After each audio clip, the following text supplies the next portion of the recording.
Hello, everybody. This is Aya Katz, and I am here to give you a teaser for tonight's live stream.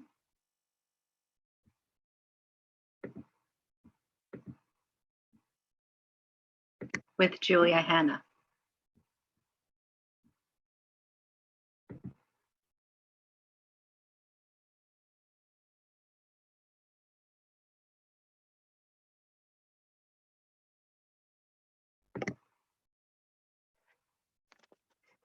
Let me make sure that we are actually live before I start talking about anything, but we are going to be talking about whether juries are a moral or immoral thing and under what circumstances. And later on tonight at 8:45 Central Time, presumably 6:45 Pacific Time, will tell us about some of her jury service experiences, those that she's allowed to share with us. So let's see.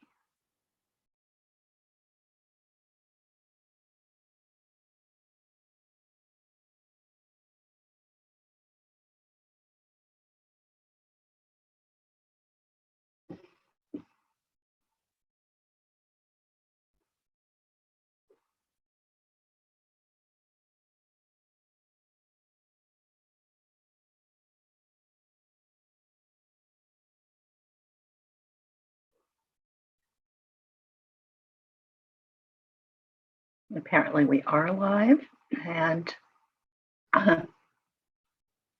if you would like to ask anything, please do so in the chat. I'm going to, apparently we are live, and I'm going to mute myself and try to share this.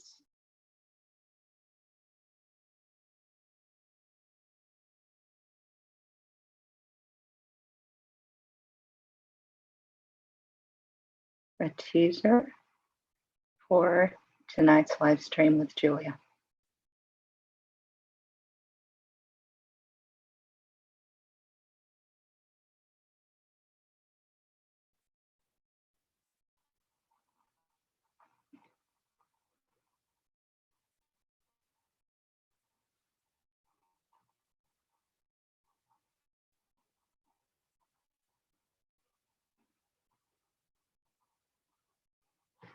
Okay. All right. Do I think it's okay that there are juries and that there are, yes, I think juries are a great idea. Should jury service be mandatory? That's an issue. It's kind of like asking, should we have a militia? I think we should have a militia. But should the people in the militia be conscripted? That's a different issue. I would prefer that people choose to serve because they realize it's an important service and that they benefit from the fact that other people serve. And so it would just be a nice thing to do and a thing that you choose to do. The problem with jury service right now is that if you happen to be self-employed, it could ruin your business. In other words, somebody who's employed by a large corporation can take the time out and the corporation will bear the brunt of the loss of that person's services.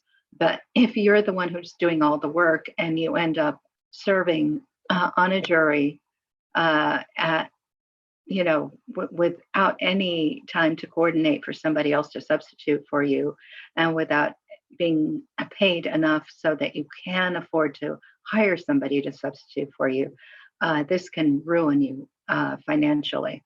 And for this reason, I think that a lot of people are finding ways not to serve on the jury if they are self-employed, and that this is actually skewing the justice system in the wrong direction. When Julia's here tonight, she will tell us about her personal experiences with jury service. However, I'm going to be able to look at live chat over here. So if you do have a live chat question, feel free to share it here. here's what I think. I think that our government, to the extent that it's legitimate at all, represents us. And I know that there are people who think that the whole social contract view of, gee, I wonder if I can't hold up my own book. Kind of weird with this green screen thing. Okay, the social contract view is kind of ridiculous because when baby's born, the baby can't sign a contract. Well, when the baby's born, he's not a free person anyway, and he's not making his own choices and will not make his own choices for years and years to come. So here's how I think I can look at government in a way that makes sense. Sometimes we need help from our neighbors. And the kind of help that we want is if an enemy attacks, we might want them to help us repel the enemy. If somebody is hurting us, we would like to be able to call for help and have them come running, because we'll do the same for them. But we're not going to tell them what to do in their house, and they're not going to tell us what to do in ours. So why do we need our neighbors to help us with dispute resolution? Well, it's because sometimes two people can't agree on something, and they want to go to a third party who might be more objective. And I think the common law is a wonderful tool that can be used to allow people to objectively resolve issues. But in order for that to work, it really has to be voluntary. If it's not voluntary, then it becomes skewed. So that's what Julia and I are going to talk about tonight on our live stream.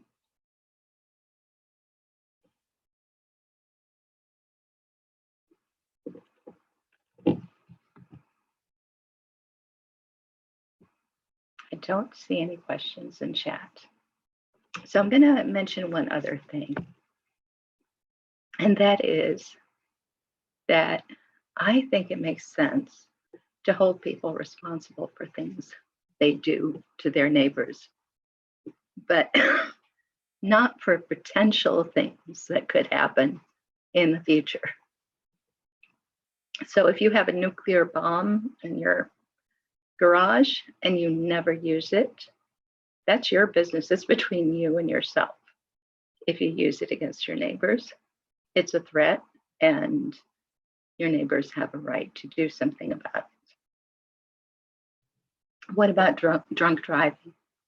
I happen to believe that there are certain rules of the road that, however arbitrary, do make a lot of sense. We don't want to collide into other people. Other people don't want us to do that, and we don't want others to collide into us. So we agree on things like which lane is our lane and who has the right of way, and whether you have to yield to another vehicle. And the rules of the road are different in different countries. And it's not so important what they are, but that they be uniform in a particular location. So if there is a drunk driver who is simply intoxicated, but is obeying all the rules of the road, I don't think you should stop him just because he's drunk. But if he's not obeying the rules of the road, you don't have to wait till he kills somebody. It's okay to stop him. And in addition to that, I'd like to add that the police are just our agents. Anything a police officer has the right to do, we should have the right to do. So, if the officer has a right to stop you from committing a crime when he sees you committing a crime which is in progress, well, you have the right to stop someone in progress.